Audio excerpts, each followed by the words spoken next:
Clark Comita, the commanding officer of the Alpha Company, St. 24th Highway, Philippine Army.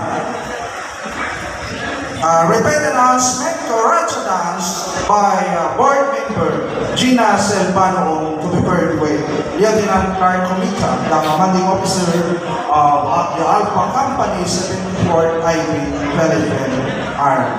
Kuratsa.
Thank you.